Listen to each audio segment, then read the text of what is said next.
Indy Mogul.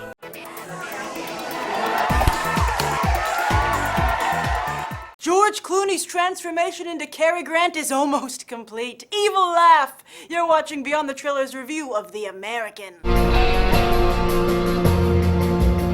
can't stay forever. Take me with you. A man can be rich if he has God in his heart. I don't think God's very interested in me, Father. First Angelina Jolie, now George Clooney. Everybody's got Jason Bourne envy. But while Jolie took the flashier summer blockbuster route, Clooney is going the way of the potential Oscar. Specialty distributor Focus Features, who knows a thing or two about winning awards, is releasing this action drama, which is co-produced by Clooney himself through his new production company, Smokehouse Pictures, named after a famous restaurant in Los Angeles. The film has an impressive pedigree based on the well-reviewed 1990 novel A Very Private Gentleman written by Martin Booth. And it takes place mostly in Italy, meaning that Clooney could make it right in his own backyard. Those crazy Hollywood expats. As for the story of The American, while it might seem like your typical hitmen have only one weakness, women storyline, I think we all know to expect a little more from Clooney. The film is directed by Anton Corbijn, the Dutch director and photographer who has been both Depeche Mode's and U2's creative director for over a decade. And in fact, Clooney is the only American in the movie, as his co-stars are all European actors. So, let's see if Oscar season is off with the bang of a shotgun or a box office and critical belly flop. Has Oscar season started with this movie?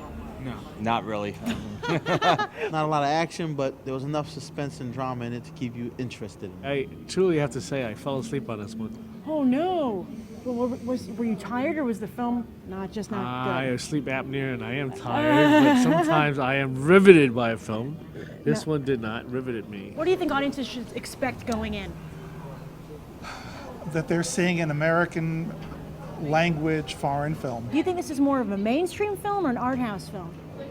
Well, it's definitely a mainstream because George Clooney's in it, but in terms of the movie, I didn't like it. When you see the commercial, you think it's gonna be wow, it's crazy, a lot of action, etc., but it's nothing like that at all. Really? Yeah. Well, what do you think the problem with the film was?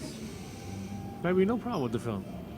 It was just very different. I think it was honest in terms of the message it was trying to send about the fact that any violence will always come around and return to Karma. the person who perpetrates it. It's a movie that we've seen in the past, the same type of movie, but just a different main character. George Clooney produced this movie. Do you think he he picked did? a good vehicle for himself? No.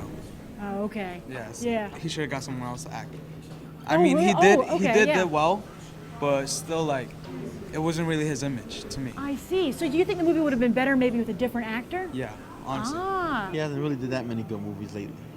Well, I think George Clooney tries to take some risks, and sometimes they blow up in his face. That's true. How about now? I like this movie. This one was interesting. Angelina Jolie, George Clooney, can either of them come close to Jason Bourne? Not really. Yeah. I'm biased toward the Bourne sequels. Yeah, those are great. Those are very good. Is it worth seeing in theaters in your opinion? Is it a rental? What do you think? I liked it in the theater. It was good. I would just say rent it. Yeah? Don't come here, waste your time. Go see Takers or something. For the summer season, yes, because, for the summer season, you have to get out to the theaters. But if it was during the fall or the winter, I wouldn't.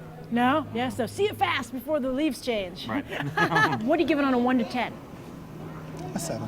4. A 7. I'm going to give it at least a 7. A 5. For a George Clooney movie, that's not that great. So George Clooney tries to make a high-end thriller only to fall short, with audiences giving The American a 6. And hey, want to see your own movie covered on Beyond the Trailer? Then be sure to enter it in the Big Break Movie Contest brought to you by Rogue and AMC Independent. I'm one of the judges and we'll be picking a movie to be released in 50 theaters nationwide this spring. Go to imrogue.com/bigbreak to find out more information. I'm Grace Randolph reporting from AMC Empire 25, and I hope you'll go beyond the trailer for these other top movies.